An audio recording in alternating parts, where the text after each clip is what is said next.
started, so welcome. I'm glad you're all here. I'm going to let Sunil Khanna, who is a professor in the Global Health Program, do the introductions today. Thanks, Sunil. Thank you, Marie, and thank you everybody for coming here today. I was going to introduce Kendra as senior advisor to the Provost and Executive Vice President of the university, and as Richard and Gretchen Evans Professor of Humanitarian Engineering. So you can already read that, but what I wanted to just briefly say, as what I understand Kendra's role as senior advisor to the Provost entails. Kendra is putting together a number of initiatives and a number of strategies to promote comprehensive internationalization at Oregon State University and to grow Oregon State University's global footprint. And I also have this opportunity, so I want to share my experience of spending 1 week with Kendra in Botswana and driving through the back roads of Botswana, where at times we both felt a little lost as to which direction we were going.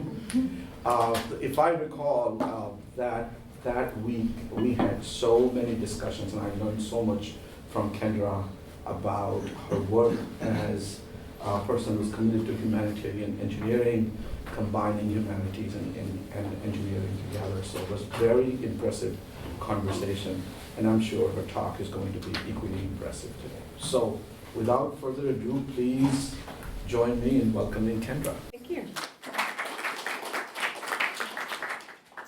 Thank you, Sunil. I might mention that Sunil's also been recruiting for our graduate program by taking engineering students with him to Botswana, and then they have gotten fed over to engineering. Actually, I should say engineering undergraduate students who've gotten fed to our graduate programs, which is really neat and exciting. So first of all, thank you, Marie, for the invitation to come talk to the community public health, to the College of Public Health. I know a number of you from your work, from Sunil's extensive international work, Molly's work, and I know some of the community engagement and community and research that's going on domestically as well. So it's really an honor to be here, talk a little bit about what we're doing in engineering and see if there are other places that we might intersect and be able to build some connections. So this program, the Humanitarian Engineering program, was founded about 5 years ago, and it was really founded to give students an opportunity, well, students and faculty, an opportunity to solve real-world problems in partnership with communities. So a lot of this is about hands-on, about design, about user-centered design, understanding the user, and I'll talk about how we do that in the slides ahead. We know that the global statistics are compelling, that as of 2013, over 10% of the world's faculty, listen to me, faculty, been in my admin role this morning, so of the world's population lived in extreme poverty in 2013. We know if we think about just improved sanitation, we think about access to electricity and access to clean water, we see that the statistics really are pretty staggering. I think that the improved sanitation one, that was one, as I put these things together, that really struck me. I knew a little bit more about the access to clean water and access to electricity, but this one, then you can see we're talking about 1 in 3 people. So we know that there are a lot of needs. We also know that we've had these Sustainable Development Goals. So these were set in 2015 with targets for 2030. They're very extensive. There's 17 of them. They are very ambitious. If you look at number 1, no poverty. Number 2, 0 hunger. So you can see that these are very ambitious. Some of the ones that we have focused a bit more on are particularly clean water and then energy. Those are 2, and then even climate action, if you think about clean energy contributing to a better climate. And we also know that science and technology can help tackle these key sustainable development challenges. There are a lot of challenges up there. Many challenges of those 17 are very well addressed by public health. But there are also some that where engineers can really contribute, and that's part of what the motivation for our program has been. And then another motivation for this program is we're seeing a change really in demographic of our students, both our undergraduate students and our graduate students. And this was an interesting survey that was done a number of years ago, and we see that, so the pink are students, and what we see is that students say they rate that a job where I can make an impact is very important or essential to my happiness. So 72% as opposed to 53% of people who are currently in the workforce. I found it really compelling. I'm not sure exactly what this says, that that's more important than having children for these students. It's more important than a prestigious career, or it should say essential, it's not more important. It was rated by a higher number of people as being very important or essential to your happiness than a prestigious career. Obviously, financial security is up there at the top, but wealth was a little bit further down on the list. So there are a lot of different terms: engineering for global development, global engineering. We chose to use the term humanitarian engineering, largely because it was identifiable in the community at this time. It gave us it helped with our branding and to allow people to find us. And the way that we've really defined it is the use of science or technology-based solutions to address basic human needs or otherwise improve quality of life for people living in poverty or communities in transition. And these can be communities in transition, for example, due to climate impacts. So we're seeing a lot of changes with, for example, coastal communities. So when we talk about communities in transition, I mean lots of different types of transition. And what the program involves here, we've got, so we have students, we have inbound students, faculty, scholars, delegations. We have outbound students, faculty, staff, and internships. We have some institutional partnerships, some international engagement, and international research. I think when we added things up recently, it was like between 600 and 800 student days spent on project research or educational opportunities in a developing world country since we've started. We've awarded almost 30 graduate fellowships at this point, largely for travel, some for stipend, but largely for travel that might not otherwise be supported by the advisor. And I'll tell you a little bit about our curriculum here too, so you can see what we have. I'm also going to advertise a couple of courses that we have coming up. So we established in about 2015, we established the Humanitarian Engineering minor and what we call HEST courses. So that's the Humanitarian Engineering, Science, and Technology. And that helps to identify us as not just engineering, but also looking across other forms of science and technology. We have a series of courses, HEST courses. We have, for example, the HEST 320 course, Engineering and Global Health, that's taught by Elaine Fu, and I know occasionally she has guest speakers coming from public health. That's a back core class. We have an online multidisciplinary perspectives on case studies course that's offered, I think, most years. I taught a HEST 310 Intro to Community Engagement and Co-Design course. So that's where we work with community partners and do design projects with students that are from all across campus. That's also a back core class.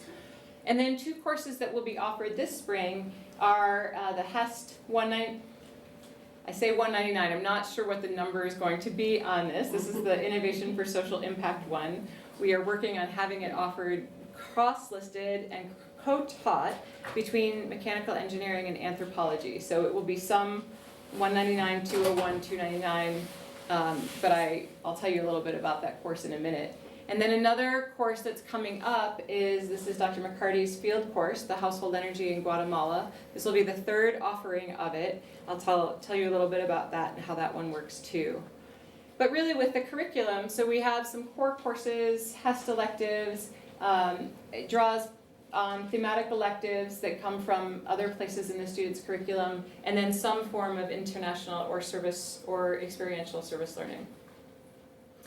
So the humanitarian engineering or global engineering programs around the country for engineering for development, they come from how the program approaches the problem largely depends on who started it and how it got started. So here we really come out of the user-centered design roots. So we're looking at using design, using engineering, and we've been drawing on applied anthropology, for example, to do user-centered design. Other programs are really rooted in water and sanitation hygiene. So they come out of, for example, environmental engineering and are more rooted in that space. So here we've really come at it from mechanical engineering design is where we started with it. And we've had a number of students now, graduate students, do dual master's degrees in applied anthropology and mechanical engineering. So the applied anthropology helps us understand the user. And then the mechanical engineering, we can think about the technical design of something. Or to do an anthropology minor. And I know when we've talked about this, I will get the question of, well, why would you ever think about putting those two things together? And then when you explain, if we talk about user-centered design and we need to understand the user, it becomes quite clear as to why we do that. So actually all three of the faculty members on the right have co-advised graduate students in our program.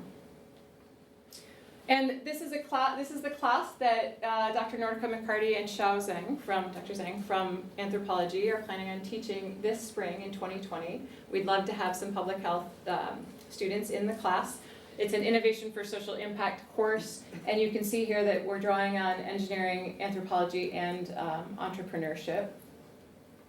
And this one is being offered in spring 2020. This one is also being offered. This is a 4-credit faculty-led study abroad opportunity. Dr. Mccarty has done a lot of work in clean energy, and particularly focused around cook stoves, clean cook stoves.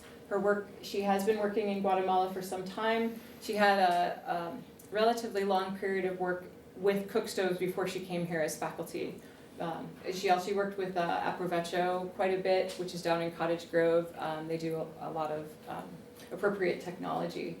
So this is a 4-credit faculty-led study abroad opportunity. There's 1 credit in the spring, that's a preparatory background course. It's a 1-credit seminar, and then the 3 credits of field course that will be in September. And actually, Julie Walken are you participating this year? So Julie participated the last time, was helping with the instruction and administration of the course. She's from the OSU's Office of Global Opportunities, and will be participating again this fall in September. So this one is being offered in spring and fall. You can get credit for it either as an undergraduate or a graduate student. Hence the very strange 241, 541, 241/541 has different outcomes, of course, for the graduate level. And then this tells you a little bit about the kind of work that they were doing. So they did actually worked with a small design firm to do some co-design and creative capacity building in a small community where there were homestays, cook stove testing and fabrication, and then distribution of cook stoves as well. So she was working quite a bit with Stove Team, a very well-known NGO in the cook stove space. One of the things I've really appreciated about the field course that she's done is how well it's dovetailed with her research. So she has been working on developing cook stove usability criteria and developing this scheme which looks at, for example, these different aspects. So fuel cost and convenience, what the cooking performance is, operability, and so forth. So she's actually been quite involved in developing standards for cook stove usability. And one of the things that came up in the first offering of the course was this question of how much fuel is being used. So a lot of the studies in the past have instrumented the pot and are using, say, a thermocouple and then recording that data and transmitting it somehow. But that's really a proxy for how much fuel you're using. It doesn't actually measure how much fuel you're using. So she was actually a very new graduate student at the time, hadn't even started at OSU. This was her very first course, and she was on this, and she said, I think we could really use something like, and then you can see the design that's here. I think we could really use something like this fuel holder that could record the information and then transmit it, and alongside the thermocouple. So you can see that you've got signals that are coming from both effectively the fish scale type device that's measuring how much wood is there, and then the thermocouple that's measuring the temperature on the actual stove. And one of the things that I found really interesting about this was they deployed it, and now you can get into all these pretty interesting issues around ethics of community, university community engagement. And you're giving people this sensor, and you're asking them to use it, and what are some of the ethics around that. And you don't want to give people or ask people to use something that isn't good for them in some way. So one of the things that happened here is they came back, and so the data was transmitted, and they came back and they got the data out of it, but then they stopped the study. And when they came back another time, which was another 3 or 6 months later, people were still using these, even though they weren't recording any data, because they felt that it was a nice way to store their wood. So the idea is, of course, that you put the wood in, you have to put the wood in here before you then put it in the stove. That's the only way to record accurately. But people had continued to do that to keep it off the ground, actually, after the study had finished. So this is something that she's developed. They've built a lot of these. They're deployed in a number of different locations now, and her research is continuing to use these fuel sensors. Just to tell you about some of our other opportunities, occasionally we have honors thesis students. We're doing quite a bit of Capstone design team advising right now. Occasionally we'll do humanitarian engineering themed class projects. We have seminars, workshops, and then we of course have graduate students, master's, Ph.D. research, and some other student or faculty identified field opportunities, of which I would comment that you have several over here with the Botswana, and then I hear that Taiwan and India is also running this year, right, Sunil? So Sunil is running several of the ones that I would put in that last category. One of the graduate programs that we've had is this Evans Graduate Fellows. We've been very fortunate to have some generous donors, Dick and Gretchen Evans, who have endowed my faculty position, but they've also provided some funds for graduate fellows. So I'll just tell you about a couple of these. Here's one, you may know Felicia Cecilio. She's a PhD student in electrical engineering. She's working with Eduardo Cortilla Sanchez. And she was awarded a fellowship to look at integrating existing diesel microgrids in rural Alaska with renewable energy and energy storage. And that was very early on in her PhD program. She then extended her work in the analysis of microgrids over a period of a couple of years, and then we were able to fund her a second time to contribute to funds for an internship, 3-month internship that she did in Lesotho with One Power Africa. And I understand that Dr. Cortilla Sanchez is still connected with that organization, so there may be a longer-term relationship with One Power. And Felicia is defending her PhD thesis here in the next couple of months. Another student who's also defending pretty soon is Liz Hawkins. So she's a PhD student in water resources engineering. And she's been working with Dr. John Selker as part of the Trans-Africa Hydrometeorological Observatory project that he's had, the TAMO project. And he is really, his goal is to instrument as much of Africa as he can to collect hydrometeorological data to really improve forecasting, improve access to data for all sorts of purposes, including agriculture, climate impacts, and so forth. And what the fellowship did in terms of support for Liz in this case was she has a school-to-school initiative where the sensors are installed at a school, and then US and, let's see, I'm trying to remember where this one was. This may have been Uganda or Kenya, where the school that she was installing it at then is paired with a school in the US for teaching and teaching training and tools for understanding what the value of the data is, what the sensor's actually doing. We funded Liz a second time as well because Liz recently went back for a hackathon in Ghana, basically around building sensors. So that's a program that Dr. Selker's lab has built up with some organizations, with some partners in Ghana about people making their own sensors.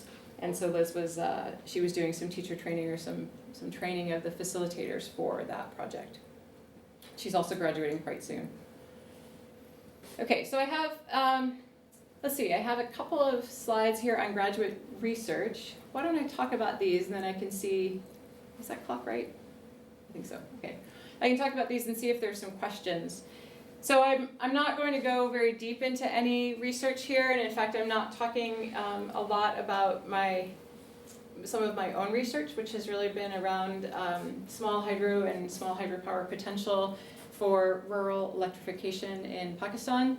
We were part of a 5-year USAID Partner Center for Advanced Studies in Energy that was between 2 universities in Pakistan, and Arizona State was the main university here in the US, and then we were also working with them.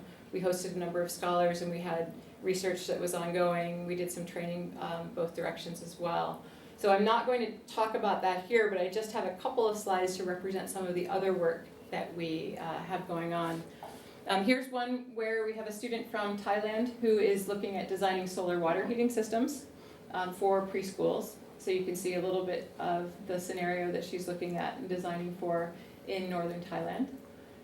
And then a project that I was quite involved with for Grace Burleson's dual degree in applied anthropology and mechanical engineering was looking at this mixed method lab and field assessment of basically a water treatment technology that sits in a cook stove, in a large institutional sized cook stove.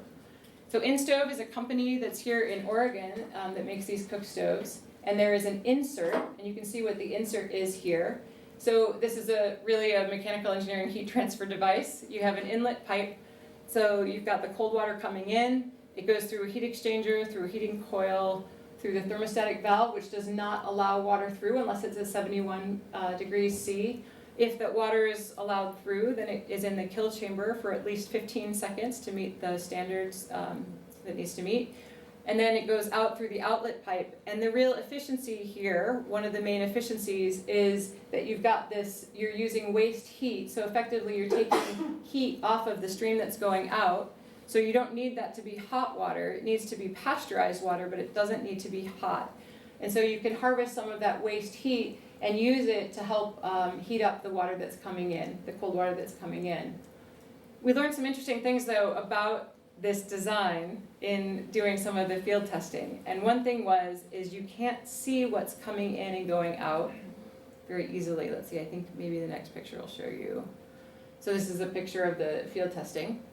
So you can't, I was asked to use this, so you've got your inlets and outlets here. So the water is coming in as cold, but then it's also going out as cold, and you can't see anywhere inside.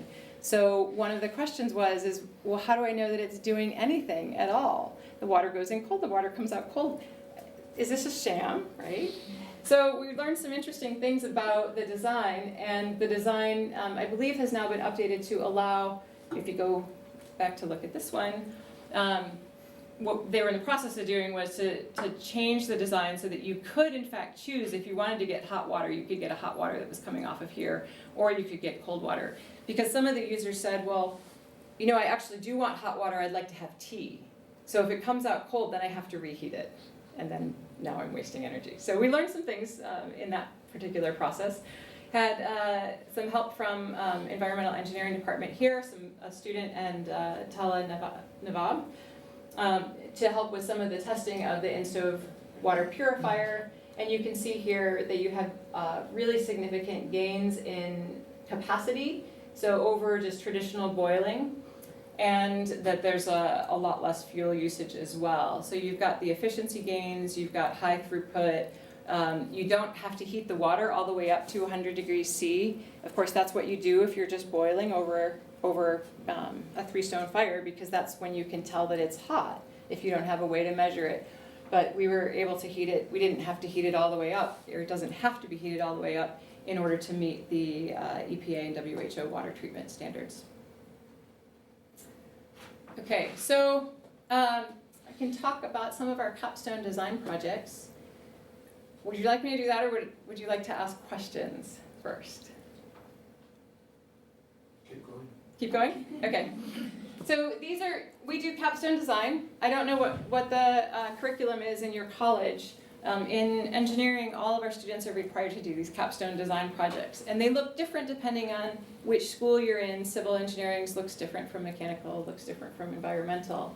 And we are, the College of Engineering is working towards having multidisciplinary capstone design projects, which we certainly need and should have had in place a long time ago. But we're working towards that now.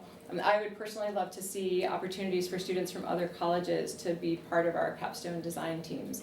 And that's a model that I'm quite familiar with from 8 years of being faculty at Penn State. So they had a system there where we routinely had business students or students from other fields that were on our capstone design teams. So one of the projects that we did last year, we worked with a really neat company called Burrow in Ghana. And Burrow was founded by Whit Alexander, co-founded with him and some other people. He was a serial entrepreneur. He co-founded Cranium, the game, if you remember the game, and he worked at Microsoft as well. And so he's been in Ghana for some time with this company, Burrow, and it's been really interesting. There's actually a book, his brother wrote a book about him that you can read and kind of understand what it was like when they were first founding Burrow. Unfortunately, Burrow doesn't exist anymore because after 10 years, he couldn't make a go of it. It was interesting to hear about his experience with the entrepreneurship, but it was just very difficult in that particular setting to try to make household tools available to the bottom of the pyramid, the bottom of the economic pyramid, and to make a business out of that. There were all sorts of things, like you'd have tariffs on China, and then his shipments would get hung up. And he started with solar-powered lanterns and solar-powered lights, but Ghana had a really significant effort towards rural electrification, and they got electricity out to a lot of the rural areas. So that changed his business model. So it was neat. We did get to work with them, and they've worked with design teams from other institutions as well. So what we did is we had 2 different design teams that were working with Burrow engineers and Burrow staff, largely on food processing technology. And this particular team was focused on ground nut roasting. So usually ground nut roasting is done over an open fire. We were not able to take this team to the north of Ghana, and we were visiting. This was actually local down near Koforidua, which was in the south. And so she had access to propane, so she was doing the roasting over that. But usually it would be done just over a regular fire. And the students were tasked with coming up with a system that would be more efficient, that would allow you to stand a little further away from the heat, where you would also be taking in less smoke. And the volume of the roasting was important, similar to the in-stove water pasteurizer. The throughput is important. So I have a couple of videos here. So this is the prototype that the team came up with. And what you see here, so this is where the wood would go. And they actually did a lot of this roasting. So Kelly, the student here, I'll just play this. Oh, I didn't. This does have sound. Kelly's family has a farm, and they did a lot of peanut roasting at the farm with different prototypes and they were looking at a lot of different aspects of this design process. So this was her demonstration at the end. I'm going to show you how that doesn't go all the way to getting out. The next one, this one shows you a little bit more about how you actually would get the nuts out.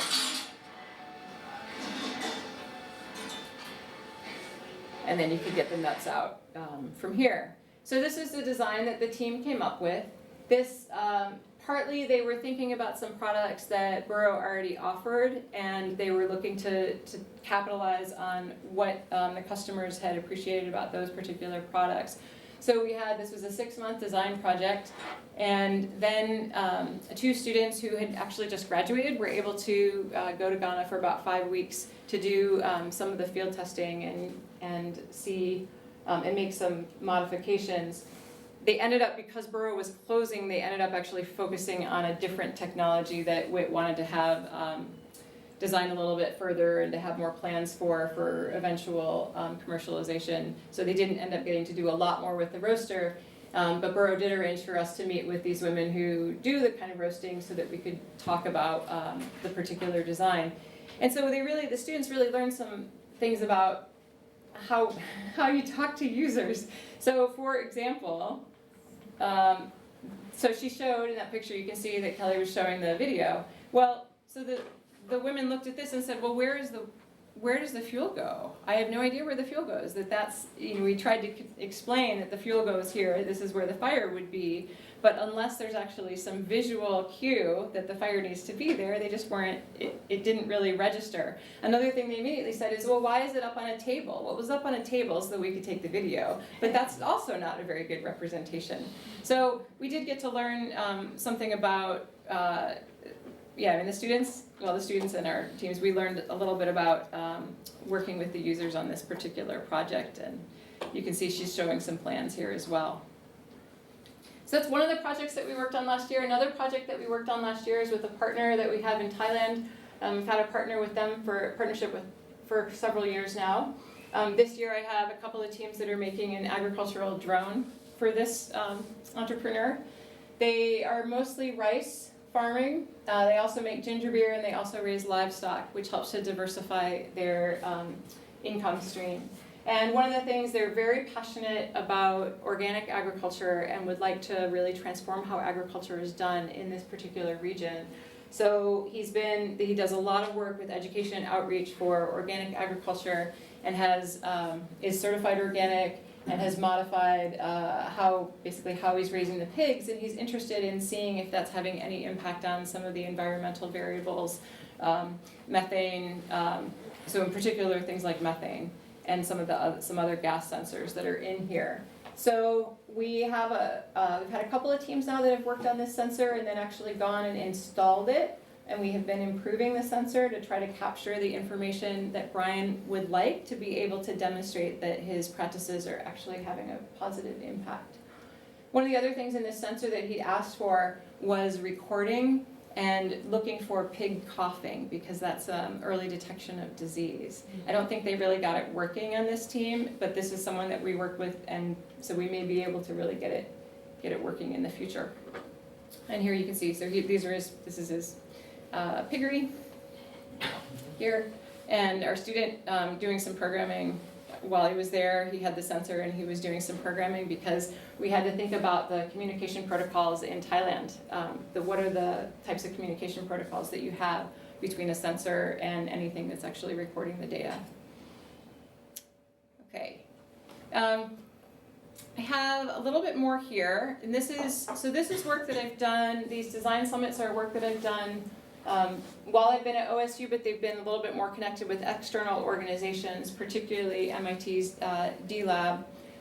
Over a period of time, they had a large USAID project as part of the Higher Education Solutions Network to run these user-centered design summits, and the idea was to really train, was to do hands-on short-term summits where people from all over the world could come together and learn about the design process and do some hands-on prototyping and building and addressing local needs.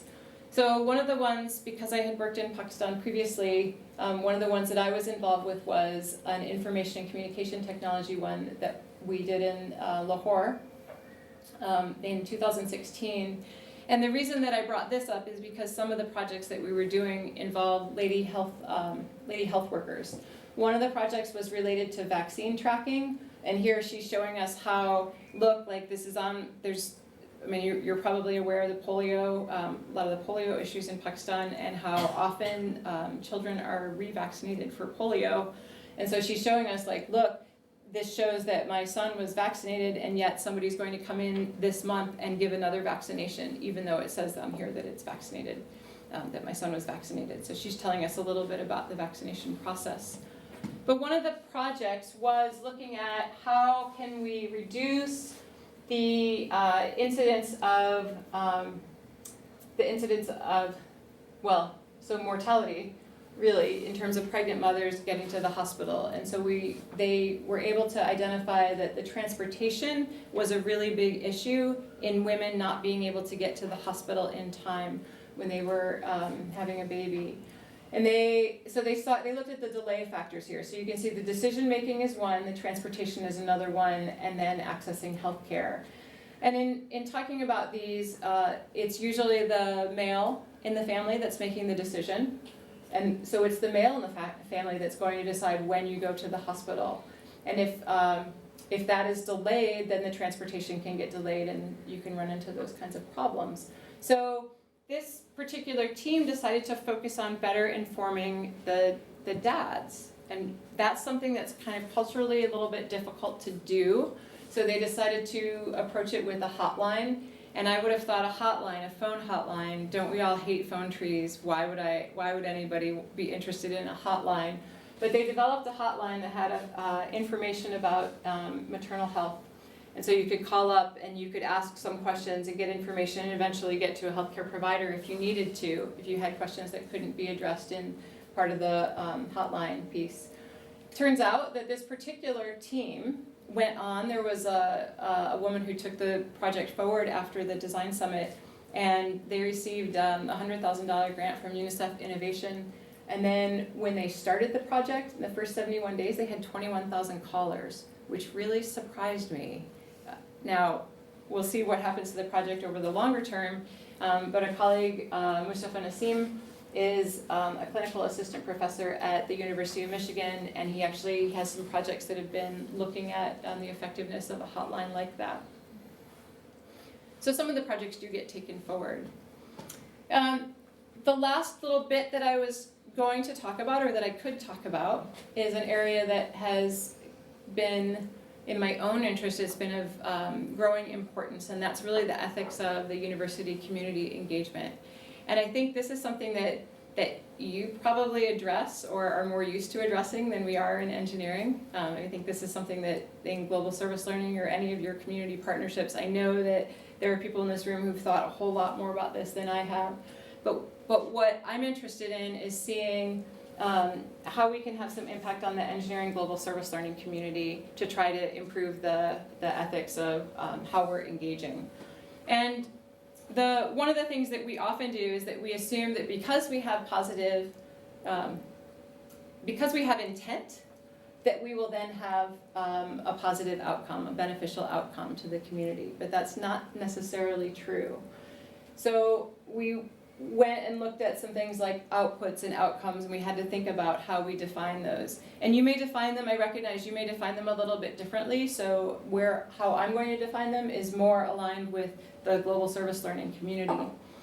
So we know there's a well-documented demand for internationalization in higher education, including in engineering education.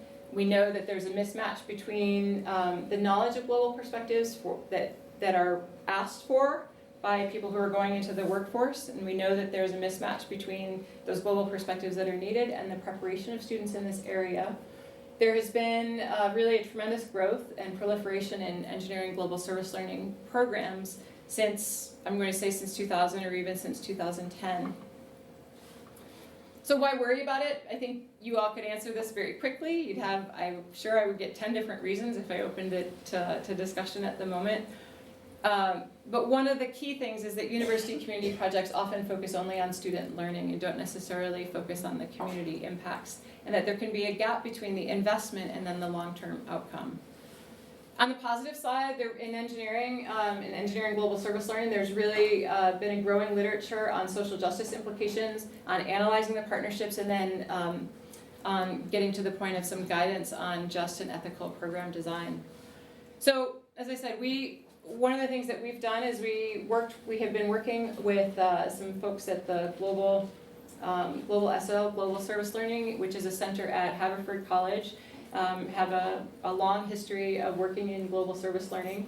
And what we've been doing with them is working on ways that we can better communicate and better to bring some of this knowledge really into the engineering global service learning community. So we thought about how we define impact and community. Again, you may define them a little bit differently, but what we were really looking at was considering that outputs are, for example, how many students went on your program. Outcomes might be we installed X number of pumps, or we installed a pump that can deliver X number of gallons of water over the course of a year. And then impact would be what happened as a result of those changes in 7 to 10 years. And for our purposes, we have focused on who are your partners or stakeholders as our definition of community.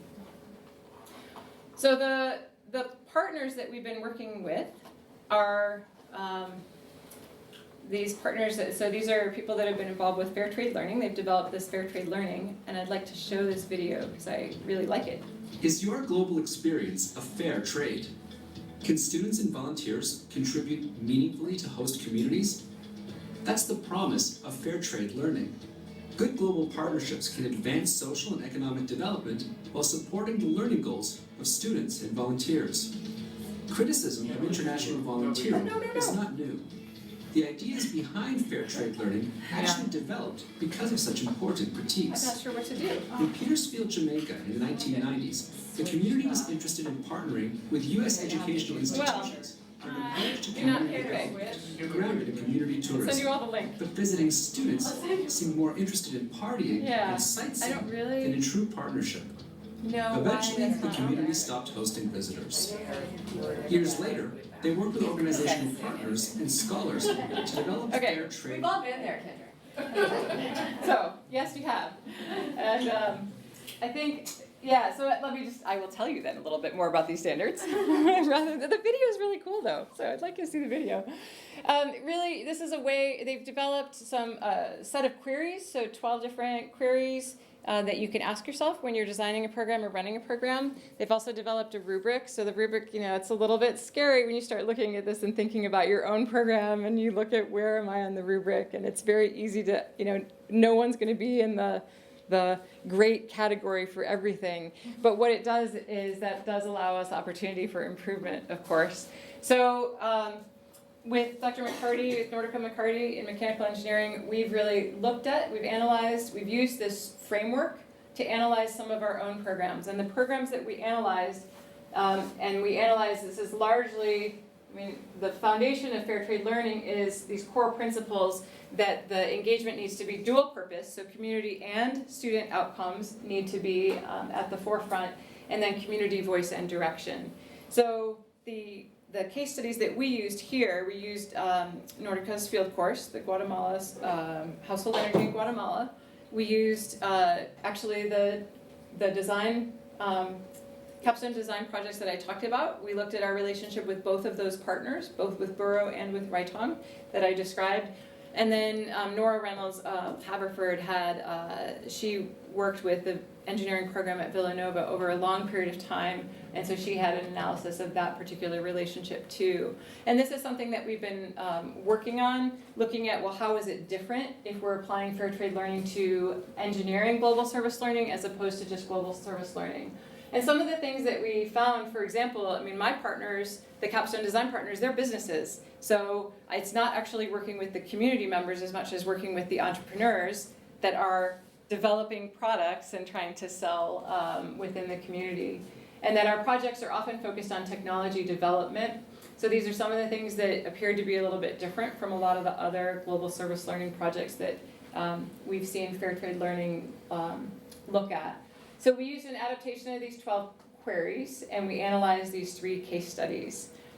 And these are just the case studies. So we're using these, really we're looking at how we can improve these. So what can we do to improve these? What are we doing well? What are we not doing well? What can we do to improve them?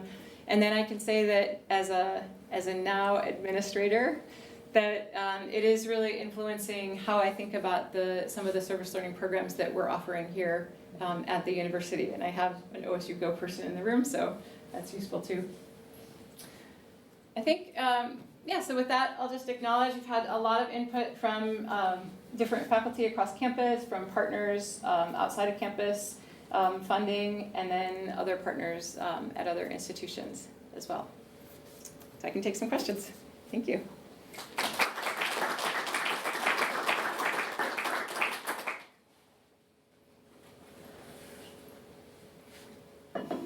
Yes, Molly. Hey, Kendra.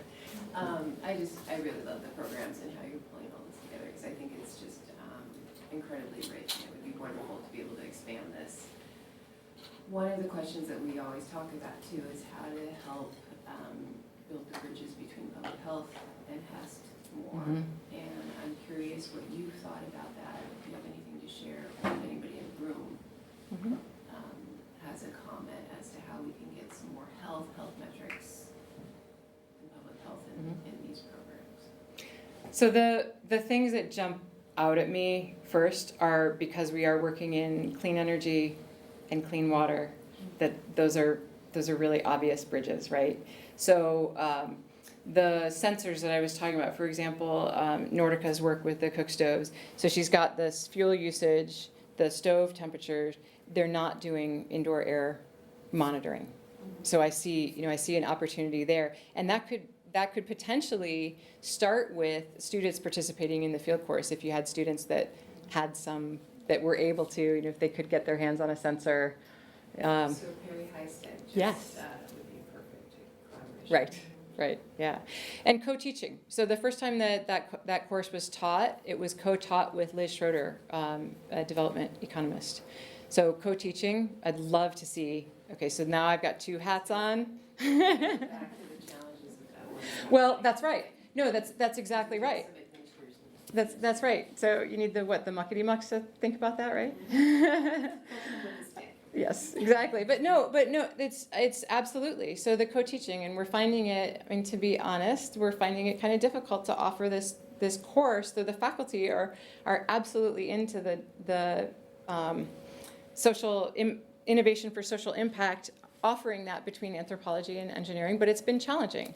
And I'm hoping that we're going to get our numbers straight. We are planning on offering it in the spring. We're very excited about it, but I don't know what number it's going to come out as yet. But I will actually be sending that around. Maybe Sunil or Marie, someone could help us to distribute that flyer for your students too.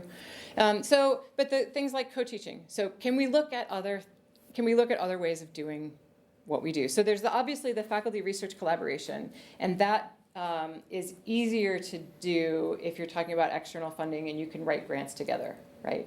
So that's probably the easiest.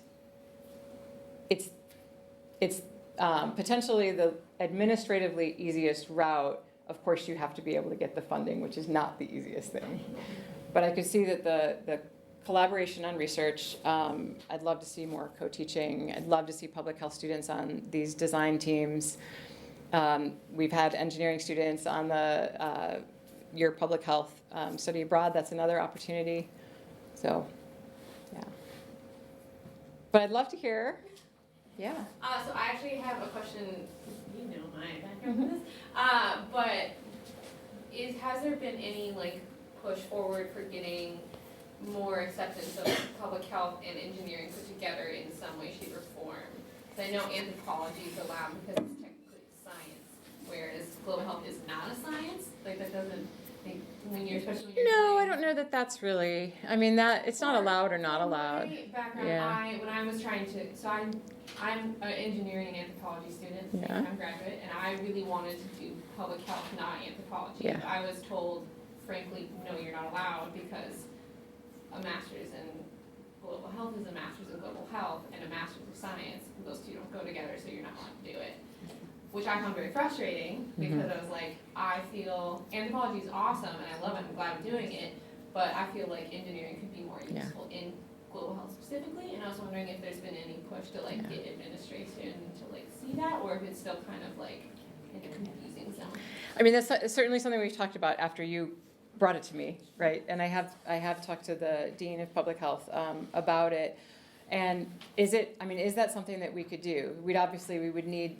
I think it would be a really unique offering. To do it, so part of it is the MS, and MS is an easier dual degree than an MPH. That's right. That's right. And we've thought about this a lot as well. So one of the things that this is bubbling up along with my question and some of the experiences in this room is the bureaucracy of kind of creating innovation in the curriculum and how it exists above our pay grade. Yes. So how to fix some of that, because these are unique offerings, and there is no reason that an MPH and an MS cannot go together other than some bureaucrat. Saying that's too difficult of a form to create. Well, there may be some accreditation issues, though. That's right? The people in the trenches Yeah. are going, what, come on. But I think there might be some accreditation issues, so that's something that would have to be sorted. In some ways, it would be easier, I think, at a longer degree. So the dual degrees in anthropology and engineering, students at the master's level, students do end up doing extra courses to be able to do that, pull that off. That's less true at the PhD because you just have so many more credits that coursework credits that you have to take. So I've had students do dual degrees in water resources engineering and mechanical engineering and never have to take extra classes because they were able to fit the requirements of those. The PhDs are a little more flexible too. So, I mean, maybe it's something like looking at an engineering PhD with a master's in public health could some of those MPH courses count towards the PhD requirements? That I think is less likely to be, I think that might be a little easier. It's less likely to put additional burden on the student. Administratively, it's not easy, but that doesn't mean it's not worth doing, right? Well, that's where. It's that question. To get innovative and to really Yeah. push this forward, we need to know where all these kind of edges and holes and gaps Mhm. are and hopefully Yeah. forge over them Yeah. because this is amazing opportunities for everybody. So I'm really confused by this statement. Because I was Which one? XPH is through the graduate school. The MPH? Yeah, the Masters of Public Health Mhm. is, we call it professional. We go through the graduate school. It's not like pharmacy or that bad, you know, so I don't understand why you couldn't take this class. I'm sorry, I'm just not aware of this issue and would like to learn more about it because I'd like to vote too. It's worth exploring, and I'll isn't, let you borrow my stick. yeah. She's got a big one, I can tell you. So she's got a big, like, get this through your head, which I appreciate. Isn't there upcoming a day, public health, global health initiative type something? Do you know about this? There's a public health week. Okay, this is something, Marie, we can continue the discussion, yes. Yeah, because we're, MPHs are dual degree, we have dual degrees with MPHs across many disciplines, so I don't get it. You're saying we can't have a dual degree with anthropology? With engineering. Engineering, and I got She's to do a engineering. dual degree in anthropology. Oh, because you couldn't do public health. We should should get get an an MA MA in anthropology. We No, don't get an MS. An MS in applied anthropology. Oh, We have a dual degree in that math. Yeah. The challenge has been College of Engineering, it's been this connection, even though there's a lot of overlap and a lot of partnerships. Our students are Okay. falling into some chasms and the answer is just. But I think it could be a unique, I think it could be a unique It would be. and attractive program to other students and also to support the research efforts of the faculty. Kind Yeah. of a trial working as maybe like a certificate program in, I don't know the correct terms, but I did one in, CIOS, and that was great to be involved and understand everything because I have a PhD in public health. So it was not an attachment of a dual degree, but it was a way that I could meet everybody and Right. get involved in projects. Right, And, as a 19-20 credit. yeah. I don't know, just a pilot, not taking away from that, but it could be, I know we're at time. I'm happy to take another question, or we can talk. It's just sort of like answering to your Yeah. question, what other ways are we tying, like making opportunities for students and engineers? I'm pilot testing Capstone projects with MIME to find campus hire. So working with the HRC, Human Resources Center. Yeah, so Harriet and Mccarty and I were talking about how can we actually co-teach Right. and deliver some courses that would help build the multidisciplinary innovation skill. Yeah. So that's another small Absolutely. way to help Yeah, bridge the two colleges together. thank you. Thank you. Well, I'm happy to, I actually don't have to go anywhere right now, so if you'd like to talk further, I'm happy to do that, but you can go ahead and thank you for having me. Thank you.